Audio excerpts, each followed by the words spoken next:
അപ്ഡേറ്റ്സിലേക്ക് സ്വാഗതം.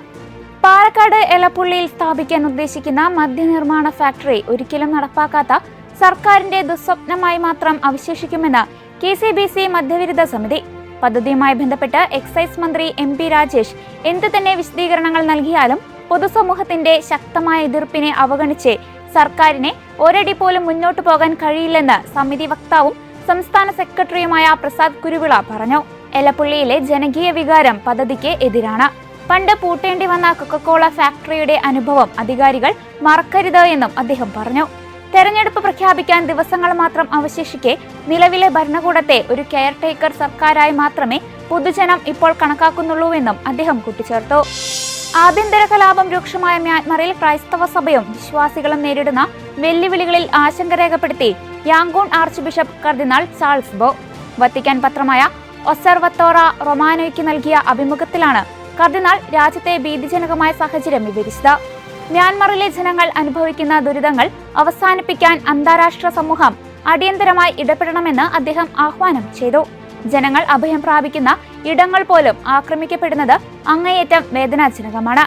വിശ്വാസികൾക്ക് സ്വതന്ത്രമായി പ്രാർത്ഥിക്കാനോ ഒത്തുകൂടാനോ കഴിയാത്ത സാഹചര്യമാണ് രാജ്യത്ത് നിലനിൽക്കുന്നത് എന്ന് കർദിനാൾ ചാൾസ് ബോ ചൂണ്ടിക്കാട്ടി.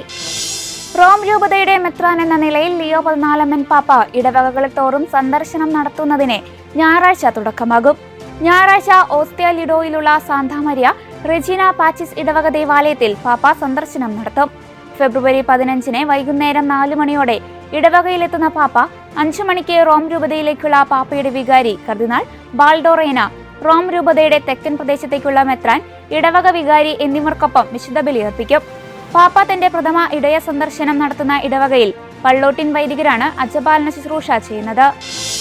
ന്യൂയോർക്കിൽ കത്തോലിക്ക ആർച്ച് ബിഷപ്പിന്റെ സ്ഥാനാരോഹണ ചടങ്ങിൽ പങ്കെടുക്കാത്ത ന്യൂയോർക്ക് സിറ്റി മേയർ സൊഹ്റാൻ മംദാനിക്കെതിരെ വ്യാപക പ്രതിഷേധം.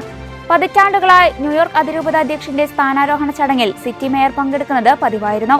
എന്നാൽ കഴിഞ്ഞ ഫെബ്രുവരി 6 നഗരത്തിലെ സെന്റ് പാട്രിക്സ് കത്തീഡ്രലിൽ നടന്ന ആർച്ച് ബിഷപ്പ് റൊണാൾഡ് ഹിക്സിന്റെ സ്ഥാനാരോഹണ ചടങ്ങിൽ നിന്ന് സൊഹ്റാൻ മംദാനി വിട്ടുനിൽക്കുകയായിരുന്നു. മേയറുടെ തീവ്ര ഇസ്ലാമിക നിലപാടിനെതിരെ നേരത്തെ പലരും ആശങ്ക പ്രകടിപ്പിച്ചിരുന്നു. ഇത് ശരിവെക്കുന്നതാണ് ചടങ്ങിൽ നിന്നുള്ള മാറിനിൽക്കലെന്ന് മാധ്യമപ്രവർത്തകർ നിരീക്ഷിക്കുന്നു. ദിവ്യകാരുണ്യ ആരാധനയിലൂടെയും കാരുണ്യ പ്രവർത്തികളിലൂടെയും സ്വാതന്ത്ര്യ പ്രഖ്യാപനത്തിന്റെ 250-ാം വാർഷികം ആഘോഷിക്കുവാൻ US കത്തോലിക്ക മെത്രാന്മാരുടെ തീരുമാനം. രാജ്യത്തിന്റെ ഐക്യത്തിനും സൗഖ്യത്തിനും വേണ്ടി പ്രാർത്ഥിക്കുന്നതിൽ സഭയോടൊപ്പം പങ്കുചേരാൻ എല്ലാ കത്തോലിക്ക വിശ്വാസികളെയും ആഹ്വാനം ചെയ്യുകയാണെന്ന് ബിഷപ്പുമാരുടെ മാർഗനിർദ്ദേശത്തിൽ പറയുന്നു. ജൂലൈ 4 മുമ്പ് 250 മണിക്കൂർ ദിവ്യകാരുണ്യ ആരാധനയിലും 250 കൂട്ടായ കാരുണ്യ പ്രവർത്തനങ്ങളിലും സഹകരിക്കുവാൻ ഇടവകകളോട് ബിഷപ്പുമാർ ആഹ്വാനം ചെയ്തു. ജൂൺ 12 ബിഷപ്പുമാർ അമേരിക്കയെ യേശുവിന്റെ തിരുഹൃദയത്തിലേക്ക് പുനഃപ്രതിഷ്ഠിക്കുന്നതിന് മുന്നോടിയായിട്ട് കൂടിയാണ് ഇവ ഒരുക്കുന്നത്. ഇതോടെ ചർച്ച് അപ്ഡേറ്റ്സ് പൂർണ്ണമാകുന്നു. നന്ദി.